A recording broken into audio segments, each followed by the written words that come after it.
Të dashur qytetarë dhe qytetarë, që ndiqni këtë seancë, në rendite një çështje shumë e rëndësishme për ju, familjet tuaja, buxhetin tuaj, një çështje që lidhet direkt me kursimet tuaja, me depozitat tuaja, dhe duhet të them sot se ato janë në çdo qindarkë më të kërcënuara se kurrë. Janë më të kërcënuara se kurrë, sepse sistemi financiar i këtij vendi dhe i këtij shteti, me politikën zyrtare që ndjek Ramaduro dhe lejtnantët e tij, është ndruar në narkosistem financiar. Sot, dy kërcënues madhor,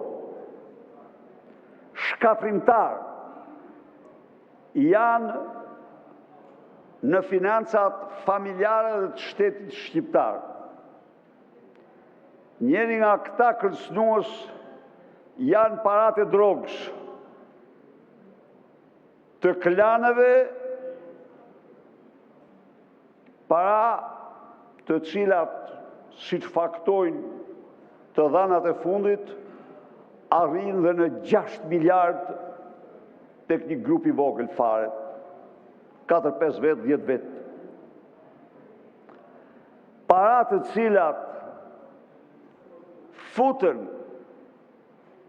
në Shqipëri me avion të posaçëm, me Toyota Yaris,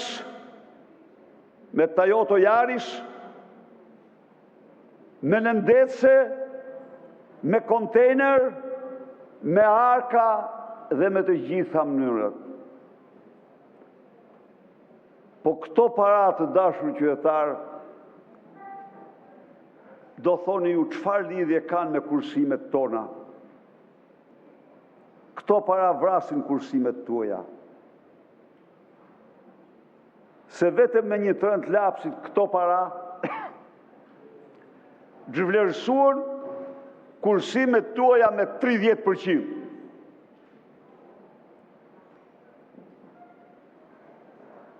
Këto para me një trënd lapsit zhvlerësuan parat që u dërgojnë fëmijët tuaj, njerëzit tuaj, për kursime, me 30%.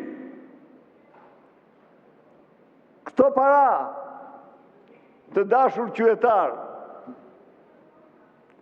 të këtyre bosëve të drogës dhe të krimit ndërkombëtar,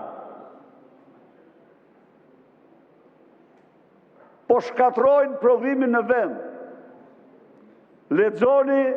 Lexoni statistikat e Instatit.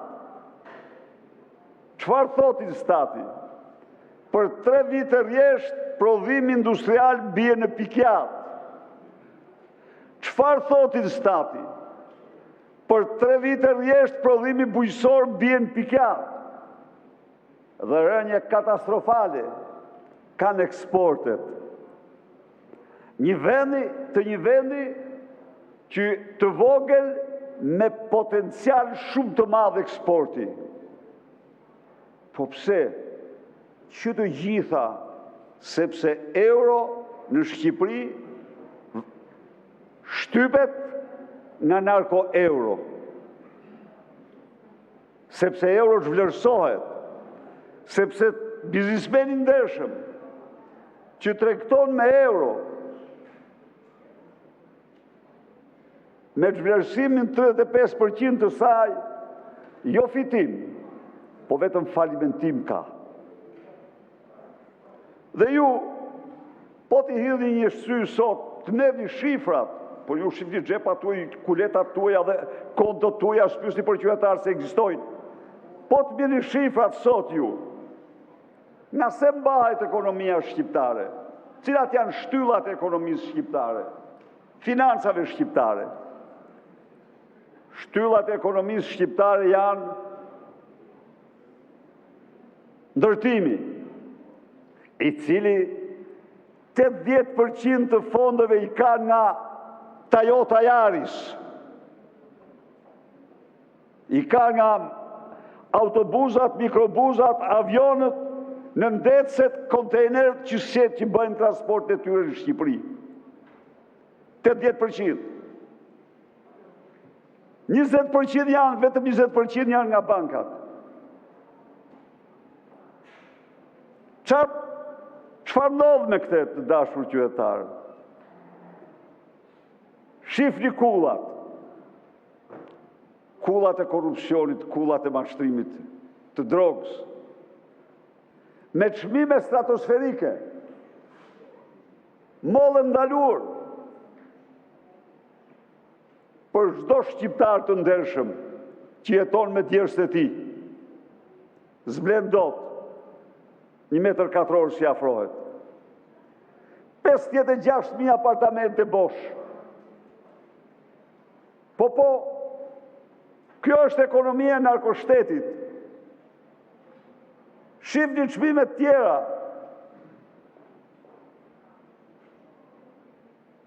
%17% ushqimet më të larta se në mesatarën europiane. Shkoni ju, keni njerëz në Greqi, të gjithë kemi njerëz në Greqi, në Itali, kudo që janë.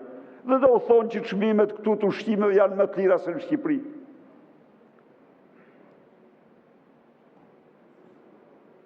Çfarë flitet këtu? Jo ato para që mirën me pika djerse, me mund që u vinë nga jashtë, ju ja u shkatroni. Ju ja u zhvlerësoni në depozita. Po tjetër,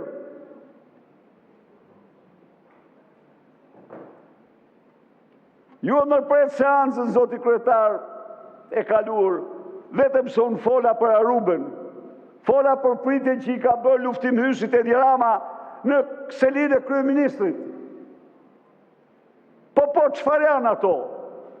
Ata janë marrëveshje që Shqipërinë ta shndrojnë me megalavatricën, më të madhe në Europë të parave të krimit. Dhe sot nuk kërkoj asgjë nga qytetarët, as nga deputetët, vetëm të lexojnë. Të lexojnë dhe do të gjejnë raportet e fundit se degët e karteleve të drogës të Amerikës Latine, degët europiane të tyre, dominohen më shumë se kushdo tjetër shqiptar. Shqiptarët janë transportuesit më të mëdhej